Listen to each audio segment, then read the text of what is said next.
እጅግ አሳዛኝና ልብ ሰባሪ የሆነ መረጃ ተሰምቷል። የእሳትና አደጋ ስጋት ስራ አመራር ኮሚሽን አምቡላንስ ሹፌር የነበረችው ወይዘሮ አበባ አሰፋ በትላንትናው ዕለት ጥቅምት 26 ቀን 2018 ዓ.ም በስራ ላይ እንዳለች በድንገት ሕይወቷ አልፏል። የቀብር ስነ ስርዓቷም በዛሬው ዕለት ጥቅምት 27 ቀን 2018 ዓ.ም ከቀኑ 6 ሰዓት በእንጦጦ ኪዳነ ምሕረት ቤተክርስቲያንም ተፈጽሟል።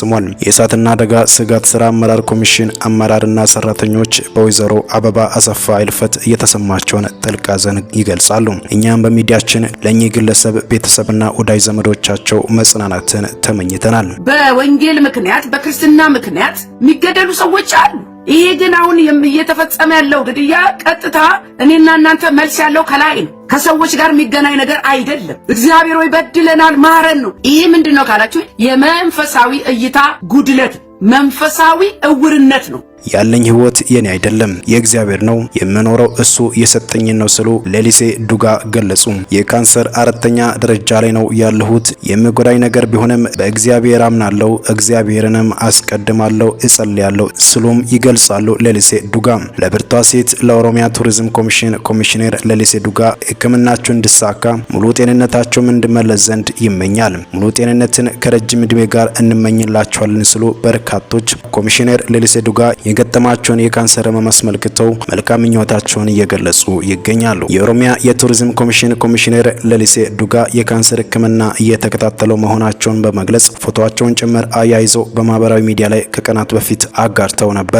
ሌሊሴ ጸጉራቸውን ተላጭተው ከሚሰሩበት ላፕቶፕ ፊት ለፊት በፈገግታ የተሞላ ፎቶ እየሰራው እየታገልኩ እያሳካው ከሚል የእንግሊዝኛ ጽሑፍ ጋር አጋርተዋል። እንዲህ ያለውን የጤና ሁኔታ ለህዝብ ማጋራት ባልተለመደበት ማህበረሰብ ውስጥ ኮሚሽነር ሌሊሴ ይህንን ማድረጋቸው በብዙዎች ዘንድ መነጋገሪያ ከመሆኑም በላይ አድናቆት እንዲኖራቸው አድርጓል። የመረጃ ምንጫችን ሌሊሴን ሕክምና እየተከታተሉ ከሚገኙበት የመካከለኛው ምስራቅ ዮርዳኖስ በስልክ አግኝቷቸው ስላሉበት ሁኔታ አጭር ቆይታ አድርጓል። ሌሊሴ ሊምፎሚያ በተባለው የካንሰር አይነት መያዛቸውን ያወቁት ከ4 ወራት በፊት ለሌላ ምርመራ ወደ ጤና ተቋም በሄዱበት ወቅት ነበር። ይህ የካንሰር አይነት ነጭ የደም ህዋስን የሚያጠቃ ነው። የጋስትሮ ኢንተስታይን ችግር ወይም ሰውነት ምግብ የሚያብላላበት ሆድቃ ህመም መስሎኝ ወደ ሆስፒታል ሄድኩኝ። ካንሰር እንደሆነ ተነገረኝ ሲሉ ለመረጃ ምንጫችን ተናግረዋል። ቀላል አይደለም። የካንሰር አራተኛ ደረጃ ላይ ነው ያለሁት። የሚጎዳኝ ነገር ቢሆንም በፈጣሪ አምናለሁ፣ ፈጣሪን አስቀድማለሁ፣ እጸልያለሁ። ባለቤቴ፣ ልጆቼ፣ ቤተሰቦቼና ጓደኞቼ ከጎኔ ናቸው። ይጸልዩልኛል፣ ያበረታቱኛል። ህልም ስላለኝ ብታመምም መኖር መታገልና ታትሮ መስራት አላቋርጥም ሲሉ ተናግረዋል። ሌሊሴ አሁን ላይ የኬሞቴራፒ ህክምና እያገኙ ነው። ብዙ የጎንዮሽ ጉዳት እንዳልደረሰባቸውም ይናገራሉ። ጸጉሬን አጥቻለሁ። ቆንጆ ጸጉር ነበረኝ። ጸጉር ማጣት ለሴት ልጅ ከባድ ነው። ጸጉርን ማጣት የተለየ ዝግጅት ይጠይቃል ሲሉም ይገልጹታል። ፈጣሪ ረድቶኝ ወደ ሀገሬ ከተመለስኩ ለህክምና ገንዘብ የሌላቸውን የካንሰር ህሙማን የሚደግፍ ማዕከል ማቋቋም እፈልጋለሁ በማለት ህልማቸውን ለመረጃ ምንጫችን አጋርተዋል። የካንሰር ህክምና ከፍተኛ ገንዘብ ከማስወጣቱም ባሻገር የስነ ልቦና ጥንካሬን ይፈታተናል። በባለቤቴ በኩል የተባበሩት መንግስታት የጤና መድን አለኝ። መንግስትም እያሳከመኝ ነው። የገንዘብ ችግር ስለሌለብኝ ነው እየታከምኩ ያለሁት። እርዳታ የሚያሻቸው ብዙ ሰዎች አሉ። ሲሻለኝ እነዚህ ሰዎችን ለመርዳት ማዕከል አቋቁማለሁ ሲሉ ሌሊሴ ተናግረዋል። የህይወት ፍልስፍናዬ ቀላል ነው። አሁን ላይ ብርታት እየሰጣቸው የህይወት ፍልስፍናቸው እንደሆነም ይናገራሉ። የህይወት ፍልስፍናዬ ቀላል ነው። በየቀኑ የምችላቸውን ማድረግ፣ ዋጋ ያለው ነገር ማድረግና በየቀኑ የምችለውን ማድረግ፣ ዋጋ ያለው ነገር ማድረግና ጥሩ መሆን ፈጣሪ ያስተማረን ይህንን ነው። ምድር ላይ እስካለን ድረስ ጥሩ ነገር ብናደርግ መልካም ነው ይላሉ። ቪዚት ኦሮሚያ የሚለው መሪ ቃል ሲሰማ የሌሊሴም ስም አብሮ ይነሳል። ችግር ሲገጥመን የመጀመሪያው እርምጃ በሰላም ለመኖር ራስን ማሳመን ነው ይላሉ። ብዙዎች በካንሰር ሲያዙ በሽታው ፈውስ የሌለው ገዳይ ነው ብለው ስለሚያስቡ ስላሉበት የጤና ሁኔታ ለመናገር ይፈራሉ። በሀገራችን ሰዎች ካንሰርን ቀርቶ ስለሌሎች በሽታዎች በአደባባይ ሳይሆን በዙሪያቸው ላሉ ሰዎች ለመንገርና ለማሳወቅ አይደፍሩም። ሌሊሴ ግን ይህንን በመስበር ስለ ጤናቸው ሁኔታና ስለ ወደፊት እቅዳቸው ተስፋ በተሞሉ ቃላት ከምስላቸው ጋር በማህበራዊ ሚዲያ አጋርተዋል። ልክ በኤችአይቪ እንዳደረኩት ሁሉ ሰዎችን ስለ ካንሰር ማስተማር እፈልጋለሁ ይላሉ። በየቀኑ አዲስ ነገር እንማራለን። አንድ ሰው በየቀኑ የሚማረው ነው የሚሆነው የሚሆነው አዲስ ራዕይ ይኖረዋል ወይም ተሞክሮውን ተመርኩዞ አካሄዱን ይለውጣል? ስለ አመራር የሚገልጸውን መጽሐፍ የሚጽፈው ከልጅነት እስከ እውቀት ያገኘሁትን ተሞክሮ ለማስተላለፍ ነው ሲሉም ያክላሉ። በተለያዩ መንግስታዊ ያልሆኑ ድርጅቶች ውስጥ ሰርተዋል። በብሪታንያ ኤምባሲ እንዲሁም የኦሮሚያ ክልል ቢሮ አማካሪ ሆነው ከ1 ዓመት በላይ ሰርተዋል። በዚህ በኦርቶዶክስ አሩሲ አካባቢ በተደረገው የኦርቶዶክሳውያን ግድያ ያው ጠላት እንግዲህ ሌላ ስራ የለውም። አንድ ነገር ሲፈጠር ያንን ነገር ይጠቀምና የባሰ የሚያያይዝ ነገር፣ የባሰ የሚያጣላ ነገር፣ ሰዎች ላይ ጣት የሚያነካካ ነገር ጠላት ይፈጥራል። ምክንያቱም ይሄን እንዲህ አይነት ነገር ሲደርስ እኔና እናንተ ቀጥታ ወደ እግዚአብሔር ነው ምንጮኸው፣ ወደ እግዚአብሔር ነው መፍትሄ የምንፈልገው፣ ከእግዚአብሔር ነው መልስ የምንጠይቀው ከእግዚአብሔር። ሰው አንድ ነገር ኃይለኛ ክፉ ነገር ሲደርስበት እግዚአብሔር ሳያውቅ አይሆንም በሚለው መረዳት ቀጥታ እግዚአብሔር ሆይ ማረን ነው የሚባለው። እኔ እንዴ በየትኛው መረዳት፣ በየትኛው መንፈሳዊ መረዳት፣ በየትኛው መንፈሳዊ እይታ፣ በየትኛው ቃል እየተገረዳ ነው እንደሆነ አላውቅም። ግን እንደዚህ አይነት መሬት መንቀጥቀጥ ወይ ግድያ ወይ የሆነ ጎርፍ ወይ የሆነ መብረቅ የሆነ ነገር ከኔና ከናንተ አቅም በላይ ሲነሳ ቀጥታ ጌታ ሆይ ማረን ነው የሚባለው። ማረን ነው የሚባለው። ማረን ማይባለው ነገር ምንድነው? እኔና እናንተ ወንጌል ይዘን ወተን ለወንጌል ምን ከፍለው መስዋዕትነት አሁን እነ ጴጥሮስ እነ ጳውሎስ ብዙዎች ተገለዋል፣ ብዙዎች ተሰቃይተዋል፣ ብዙዎች ታስረዋል። በወንጌል ምክንያት በክርስትና ምክንያት የሚገደሉ ሰዎች አሉ። ይሄ ግን አሁን እየተፈጸመ ያለው ግድያ ቀጥታ እኔና እናንተ መልስ ያለው ከላይ ነው። ከሰዎች ጋር የሚገናኝ ነገር አይደለም። እግዚአብሔር ወይ በድለናል ማረን ነው። ይሄ ምንድነው ካላችሁ የመንፈሳዊ እይታ ጉድለት፣ መንፈሳዊ እውርነት ነው። ስለዚህ መምህር በጋሻው እንደተናገረው እንዳለው እሱ በሚረዳው መንፈሳዊ መረዳት የገባው ገብቶታል። የተናገረው ከዛ ተነስቶ ነው።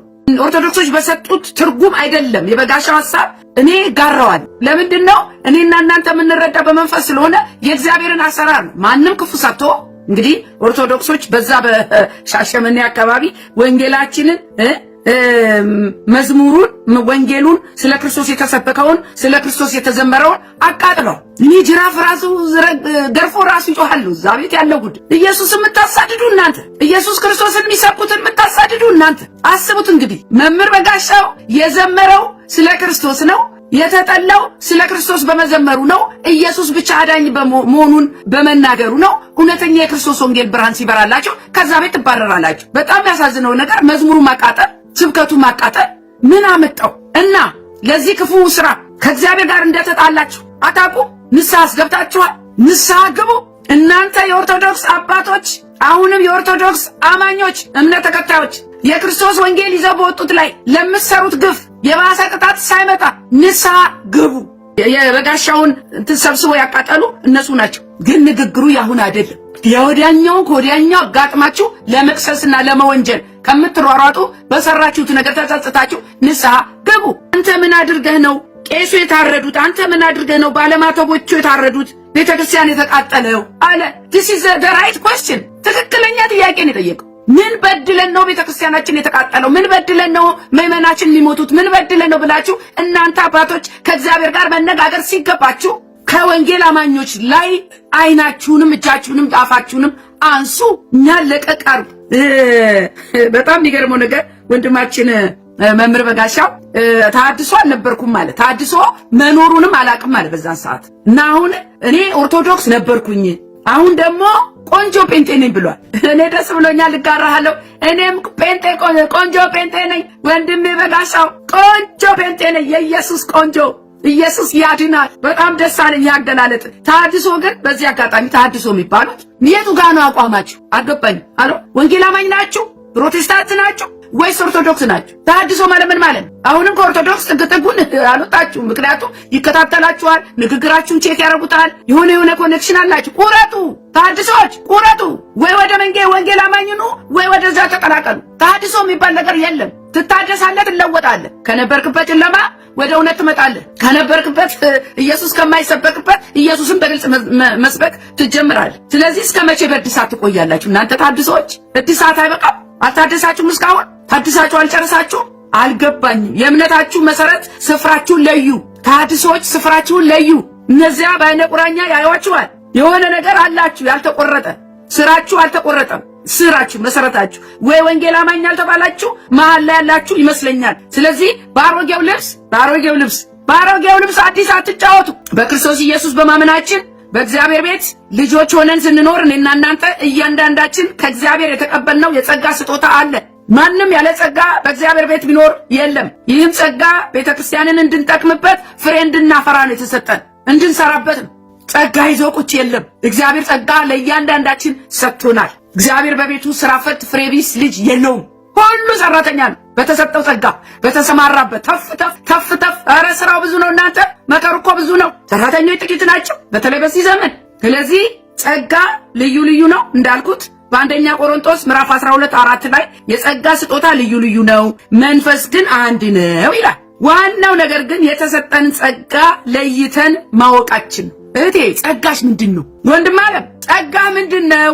እግዚአብሔር ምን ጸጋ ስጦታ ሰጥቶሃል? ዛሬ በዘመናችን ትልቅ ችግር የሆነው የእግዚአብሔር ቤት ባልተሰጣቸው ጸጋ ባልተሰጣቸው ጥሪ በሌላቸው አገልጋዮች ተሞልቷል። ልክ እንደ ዓለምኛው አሰራር በትምህርት የሚገኝ ይመስል እኔ ቲዮሎጂ መማር ችግር የለው፣ ግን ቲዮሎጂ ተማር ማለት መንፈሳዊ ብቃት አለው ማለት አይደለም። እኔ ትንሽ ሞካከር ያለው ቲዮሎጂ ለመማር 1-2 ዓመት ምናምን ባለፈው ታስታውሳላችሁ፣ ግራጁዌሽን ነበር። ሳየው ነገሩን ሳየው እንደ ዓለምኛው ነው። ኧረ እግዚአብሔር ነገር ደስ እያለን ነው፣ ቀለል እያለን ነው፣ መንፈስ እያገዘን ነው። በጥናት በንባብ በማፍጠጥ አይሆንም። በተለይ ሊደርሺፕ ምናምን ብለው የሚያስተምሯችሁ ነገር የስብከት ስታይል ተብሎ ኖ ስብከት በጸጋ ነው። በስታይል አይደል? እጅ እንዴት እንደሚነሳ የት ጋር እንደምታይ እንዴት አቋቋምህ ኖ። እዚህ ጋር ትንሽ ተቀላቅሎብናል። ቲዮሎጂ ዓላማውን የሳተ ይመስለኛል። ይቅርታ አድርጉልኝ። መማር ቲዮሎጂ አልቃወምም፣ ግን ቲዮሎጂ ፒኤችዲ የያዘ ሰው ቤተክርስቲያን ለመምራት ብቃት አለው ወይ ደግሞ ሚሽነሪ ለመሆን ብቃት አለው ወይ ደግሞ ወንጌላዊ ለመሆን ይሾማል ማለት አይደለም። ማንም ተምሮ የተሾመ አላየንም። አሁን የተያዘው ምንድነው? እንደ ዓለምኛው ዲግሪ ይባልና ዲግሪ ተሯሩጦ ዲግሪ ይያዝና ከዛስ ክፍት የሥራ ቦታ ቤተክርስቲያን ነው። ስሙኝ፣ አገልግሎት እንደ ዓለምኛው ስራ አይደለም። ያበላል ብለህ ገብተህ ከሆነ ያበላል ብለህ ገብተህ እንዳይሆን እንደማለት። የእግዚአብሔር ቤት በቲዮሎጂ አይመራም፣ ያለ ጸጋ በትምህርትና በዲግሪ አይመጣም። በጣም የተረዳሁት ነገር ነው። እንዴ በዲግሪ ቢሆን እኮ እኛ ወደ ኋላ ቀርተን ነበር እናንተ። እኔ አሁን ስለ ቲዮሎጂ ስለ ጌታ ምን እውቀት አለኝ? እሱ ከመገበኝ ውጪ፣ እሱ ካስታጠቀኝ ውጪ፣ እሱ ከሰጠኝ ጸጋ ውጪ ምን አለኝ? ምን አለኝና እኔ ሰው ፊት ቆሜ ስለ ጌታ መመሰክረው በጸጋ ነው እንጂ በትምህርት ቢሆንማ አምጪ ዶሴ አምጪ የትምህርት ማስረጃ ተብሎ ሰልፍ ወረፋ እንይዝ ነበር እኔና እናንተ። ኢየሱስ ጌታ ነው። የፈለገውን ከፊት ያሰልፋል፣ ካህናት አምጥቶ ያስቀምጣል። ለሁሉም ግን ጸጋ ይሰጣል። የእግዚአብሔር ቤት እንዳልኩት በቲዮሎጂ አይመራም፣ በጸጋ ነው። ወይም የፓስተሩ ዘመድ ስለሆንክ ለአገልግሎት አትሾምም። በዘመድ አይሆንም። ከእግዚአብሔር በጥሪና በተሰጠን ጸጋ ካልሆነ የእግዚአብሔርን ቤት በብቃት ማገልገል አይቻልም። የሚታገሉ ፓስተሮች አሉ። ለዘመናት 8 ሰው ይዘው የሚታገሉ ፓስተሮች አሉ። ወንድማንም ልቀቅና እንጀራ ፓስተርነት ካልሆነ ሌላ ስራ ሰርተህ ብላ። አንተም ደክመህ አብሮውም ያለውትን አድክመህ እንዴት ይሆናል? ሰው ጥሪ ካለው ጸጋ ካለው ፍሬ ያፈራል። አውቶማቲካሊ ደስ እያለ ትሰራል፣ ሌሎችንም ትማርካል። 8 ሰው ይዘህ 12 ዓመት ቸርች ትመራለህ። ህዝቡን ያንንም ቤተሰብን ልቀቅ አሉ። ያክስት ልጅ፣ ያጎት ልጅ፣ የሚስቶች ወንድሞች ምን አታገላችሁ? የተጠራህበትን ፈትሸህ ጥሪህን እወቅ። ወንድማል የእረኝነት ጸጋ ከማስተዳደርና ከመምራት ብቃት ጋር ይሰጣል። እግዚአብሔር ጸጋ ሲሰጥ ፓኬጅ አለው ወገኖቼ። አንድ ጸጋ ብቻ ሰጥቶ ዝም አይልም። እረኛ ካረገ የአባትነት የፍቅር ጸጋ ይሰጣል። እረኛ ማለት ፓስተር ማለት ከሆንክ የአስተዳዳሪነት ብቃት ይሰጣል ጌታ። አሁን ብዙ ፓስተሮች የሚቸገሩት ቃሉን ያውቁታል፣ አስተማሪ መሆን ሲገባቸው ፓስተር ሆነዋል። ያው እንግዲህ በእግዚአብሔር ቤት ያልተሰጠንን እያበላለጥን ነው። ተማሪው ከከሌ ይበልጣል። ኖ ማበላለጥ የሚባል ነገር የለም። በእግዚአብሔር ቤት ሁሉም እኩል ነው። ጸጋ አይበላለጥ። ዲያቆን ሁን፣ ቤተክርስቲያኑ የምታጸዳ ሁን፣ ሙዚቃ መሳሪያ የምትጫወት ሁን፣ ፓስተር ሁን፣ ነብይ ሁን፣ ሐዋርያ ሁን፣ እኩል ነው በእግዚአብሔር ቤት። ለምን? ሰጪው እሱ ነዋ። ተመድበህ እኮ ነው እንደማለት። በአንተ ብቃት አላመጣኸው፣ በአንተ ማንነት አላመጣኸው። ስለዚህ ጸጋ አይበላለጥም። ቤተክርስቲያን ሁሉ እኩል ነው። ይሄ ማለት እኮ አንድ ቤተሰብ ውስጥ ታላቅየው የሆነ ትልቅነት አለው፣ ትንሽየው ደግሞ እንደ ትንሽነቱ ኖ የአንድ አባት ልጆች ነን። በአንድ ቤት ውስጥ ብንኖር አስተዳዳሪያችን አንድ፣ ሰጪያችን አንድ፣ መሪያችን አንድ። ሃሌሉያ! ደስ አይልም የእግዚአብሔር ቤት ስራ? እኔ ደስ ይለኛል። እግዚአብሔር ላሰማራን ቦታና ፖዚሽን ሙሉ ብቃትን ይሰጠናል። ለራሱ ዓላማ ሲጠራን የሚያስፈልገውን ሁሉ ሰጥቶ አስታጥቆ ነው። ነቢያት ለምሳሌ የትንቢት ጸጋ ያላቸው ነቢያቶች አጋንንት የመለየት ክፉ መናፍስትን የመለየት አጋንንት የማውጣት ጸጋ አላቸው። ፓኬጅ ከዛስ ወንጌላውያን ምስክርነት ሲወጡ አሁን ለምስክርነት ወንጌላውያን ሲወጡ የፈውስ ጸጋ አላቸው። ጸልዮ ወንጌል ሰብኮ ጸልዮ የታመመን ፈውሶ ሚስጥርን የመግለጽ ጸጋ ይሰጣል። ፓኬጅ አለው። ሚስጥርን የመግለጽ ጸጋ ለወንጌላውያን የሚሰጥ ወንጌል ስንመሰክር እና የፈውስ ጸጋ ፓኬጅ እኛ ማንነትና ችሎታ ጋር የማይገናኝ በእግዚአብሔር መንፈስ ላይ ብቻ የተመሰረተ ጸጋ ስጦታ። የተሰጠንን ጸጋ ለይቶ ከማወቅ ቀጥሎ ደግሞ የተቀበልነውን የጸጋ ስጦታ አጠቃቀሙን ማወቅና በጥንቃቄ መያዝ ያስፈልጋል። ወገኖች ጸጋ በጥንቃቄ ካልተያዘ ፍሬ አናፈራም። አንድ ጸጋ በጥንቃቄ ካልተያዘ መላጨት አለ። ሁለት ፍሬ የሌለው እግዚአብሔር ለሰጠ ነገር በጥንቃቄ አጠቃቀሙን ካላወቅበት አንደኛ ፍሬ አታፈራም፣ ሁለተኛ መላጨት አለ። ያለ ስፍራው ትገኝና ታስላጫለህ። እንደ ሳምሶን ጸጋ መላጨት አለ። ስሙኝ፣ የሳምሶን ታሪክ አነሳዋለሁ። የከበረውን ታስወስዳለህ ወንድም አለ። አንተ ከእጃችን ከወጣ በምንም አትመልሰውም። የተሰጠን ጸጋ ከእጃችን ከወጣ ብትቧጥጥ አታገኙ። ከባድ ነው። የእግዚአብሔር ነገር ውድ ነው፣ ውድ ነው።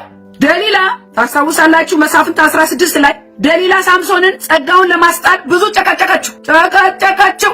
በመሳፍንት 16 ላይ ምን ይላል? ዕለት ዕለትም በቃሏ ነዘነዘችው፣ አስቸገረችውም፣ ነፍሱም እስከ ሞት ድረስ ተጨነቀች።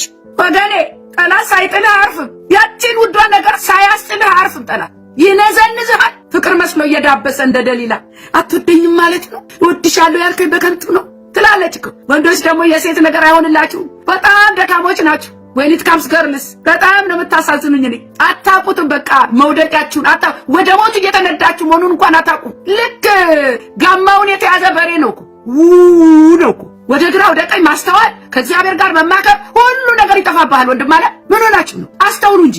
ደሊላ መጀመሪያ ደረጃ ሳምሶን ከደሊላ ጋር መሆን አልነበረበትም። ያለ ፖዚሽኑ ያለ ስፍራው ነው ከደሊላ ጋር የገጠመው። አትንካ የተባለ ቦታ ሲሄድ አታግባ ከተባለው መንደር ነው ደሊላን ያገባው። ደሊላ ሴተኛ ጋሪ ነበረች፣ ጋለሞታ። ምን ታረጋለህ ወንድም ማለት ያ ስፍራ አይደለም። አይ ዶንት ኖ ለምን ይሄን እንደምናገር አላውቅም። ብዙዎቻችሁ ከደሊላ ጋር ነው ያላችሁት። ብዙ አገልጋዮች ከደሊላ ጋር ነው ያሉት። ልታስላጫችሁ እየነዘነዘቻችሁ ነውና ዛሬ ውጡ ላለው በዚህ አጋጣሚ ከስውር ኃጢአት ውጡ። የደሊላ ኃጢአት በቀላሉ አይለቅም። ስሙኝ ምን እንዳረገች። ጠላት ሳይጥል አያርፍምና ደሊላን በስተመጨረሻ የሳምሶንን የኃይል ምስጢር ከእግዚአብሔር የተቀበለውን የከበረ ነገር አናዘዘችው። ከዛስ ምን አላት መሰላችሁ? ከእናቴ ማፀን ጀምሬ ለእግዚአብሔር የተለየው ነኝና በራሴ ላይ ምላጭ አልደረሰም። የራሴን ጸጉር ብላጭ ኃይሌ ከኔ ይሄዳል፣ እደክማለሁ ብሎ የልቡን ገለጠላት ይላል። የልብህን ለጠላት አትግለጥ እቴ፣ የልብሽን ለጠላት አትግለጭ። ከዛ ቁጥር 18 ላይ ስሙን። ደሊላም የልቡን ሁሉ እንደገለጠላት ባያች ጊዜ፣ በእጇ ባስገባች ጊዜ፣ የምትፈልገው ባገኘች ጊዜ፣ ያቺ ሴት ካንተ የምትፈልገው ባገኘች ጊዜ አናት ላይ ትቆማለች፣ ታጋልጣለች፣ አደባባይ ታሰጣለች። ከዛስ ደሊላም የልቡን ሁሉ እንደገለጠላት ባየች ጊዜ የልቡን ገልጦልኛልና ይህን ጊዜ ደግሞ ኑ ብላ ፍልስጤማውያንን ላከችባቸው። ከተላጨ በኋላ ቀጥታ ጠላት ይመጣና ያርበደብድሃል። ከዛስ ቁጥር 19 እርሷም በጉልበቷ ላይ አስተኛችው። አንድ ሰውም ጠራች፣ እርሱም 7ቱን የራሱን ጉንጉን የከበረውን ያንን በገንዘብ ማይገኘውን ያንን ጸጋ የራሱን ጉንጉን ላጨው። ልታዋርደውም ጀመረች። ስሙኝ እዚች ጋር ጠላት ልክ ከጣለ በኋላ ይስቅብሃል። ልታዋርደው ጀመረች። ያቺ አትወደኝም እንዴ ወድሃለሁ እያለች ስታባብለው የነበረች ማሬ ማሬ ፍቅሬ ፍቅሬ ስትል የነበረች ሴት ዛሬ ልታዋርደው ጀመረች። ያ ውርደት ይመጣል። ኃይሉም ከርሱ ሄደ። ከዚህ ሰውር እናንተ፣ ኃይሉም ከርሱ ሄደ። የእግዚአብሔር ኃይል ከሄደ እኮ አንተ የሞተ ንብ ነህ፣ መርዝ የሌለው ንብ ነህ፣ የሞተ አይጥ ነህ። አለቀ በቃ። ምንም ኃይል የለንም። ኃይሉ ከሱ ሄደ። ኃይል ካንተ ከሄደ፣ ጸጋው ከተላጨ ቀጣዩ የሚመጣው ውርደት ነው። ወንድም አለም አስተኝታ አባብላ ሳትላጭህ ዛሬውኑ አምልጥ። ጸጋ ሳይላጭ አምልጥ ወንድሜ። በጣም ያሳዘነኝ ሳምሶን ያሳዘነኝ ሁሉም ነገር ነግሯት ከተላጨ በኋላ ጠላቶቹ ሲመጡ እንደ በፊቱ ኃይል አለኝ ብሎ ብድግ ሲል ከየት ይምጣ? ካስላጫ ወዲያ ከየት ይምጣ? ብድግ ሲል የለም፣ ተሽመደመደ የለም፣ አይኑን ጎልጎሎ እስኪያወጡት ድረስ። ከዚህ በላይ ውርደት አለ? ጠላቶች ደግሞ ካገኙ እጃቸው ውስጥ ከገባ እንዳልኩ ነው የሞት አይጥናል። ጠላቶች እጅ ውስጥ ስትገባ ጠላት አይራራልህም፣ አያዝንልህም፣ ይበቀልሃል። የውሸት ዲግሪ ይዞ ስራ እንደመቀጠር አይደለም። አንዱ ያንዱን ጸጋ አይሰርቅም። በተሰረቀ ጸጋ አታገለግልም ወንድም ማለት ኖ። በተሰረቀ የትምህርት ማስረጃ ስራ የሚቀጠሩ ሰዎች አሉ። የዓለምኛ አሰራር ጨለማ ነው። የኔ ጌታ የእግዚአብሔር ቤት ግን ክሊር ነው። ማንም ሊያታልል፣ ማንም ሊዘብትበት፣ ማንም ድራማ ሊሰራበት አይችልም።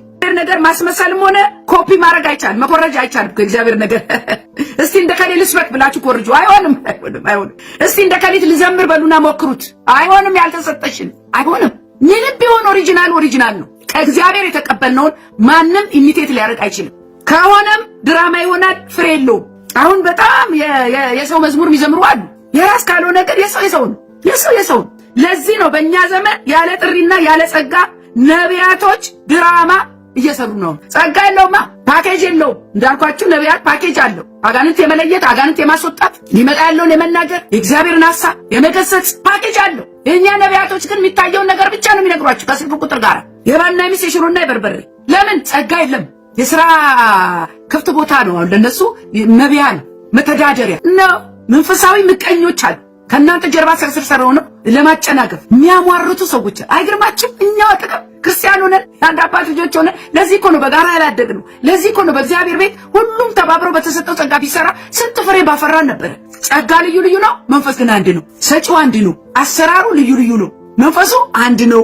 አይን ጆሮን እኔ እበልጣለሁና አታስፈልገኝም ማለት አይችልም። የእግዚአብሔር አሰራሩ ደስ አይላችሁ? አንዱ ከአንዱ ጋር ካልተያያዘ ብቃት የለንም፣ ሙሉ ጎዶሎ ነው የምንሆነው። ስለዚህ ለምሳሌ ጥርስ ምላስን ምን ታደርግልኛለህ? ብቻዬን እስቃለሁ፣ ብቻዬን ቆረጥማለሁ አይልም። ምላስ ከሌለ ጥርስ አይሰራም፣ ሊኩራራ አይችልም። እንደ ብልት ተገጣጥመን ነው በብቃት ማገልገል ፍሬ ማፍራት የምንችለው። ተጣብቀን ተጋግዘን ተደጋግፈን ነው ክርስትና እንጂ እኔነት የለውም። እህቴ ታስፈልገኛለች፣ ወንድሜ ያስፈልገኛል ብለን የእግዚአብሔርን ቤት ልናስተዳድር ይገባል። ቤተ ክርስቲያን በአንድ ሰው የበላይነት የምትተዳደር አይደለችም። በመተባበር በመተጋገዝ በአንድነትና በፍቅር ነው። ለምን ብትሉ ሁሉም የራሱ ድርሻ ስላለው ማለት ነው። የዛሬ መልእክት ይሄ ነው። we are the vessels። በቃ በእኛ ውስጥ ፍሎ አድርጎ እግዚአብሔር ይናገራል። ስለዚህ ጆሮ ያለው ይስማል። ጌታ ይረዳናል። ጸጋችሁን ጠብቁ። ጸጋችሁን አንዴ ከወሰዳችሁ መመለስ አትችሉ፣ መግዛት አትችሉ። ፕሊስ ለዚህ ይህንን አደራ እላችኋለሁ። እግዚአብሔር ይረዳናል። ቤተክርስቲያንም እግዚአብሔር ይደርስላታል። እያንዳንዳችን ብልቶች ሆነን ተያይዘን የእግዚአብሔርን ቤት በብቃት እናገልግል። በቅንነት፣ በንጹህ ፍቅር፣ በንጹህ ልብ። ይህንን ነው አደራ ምለው።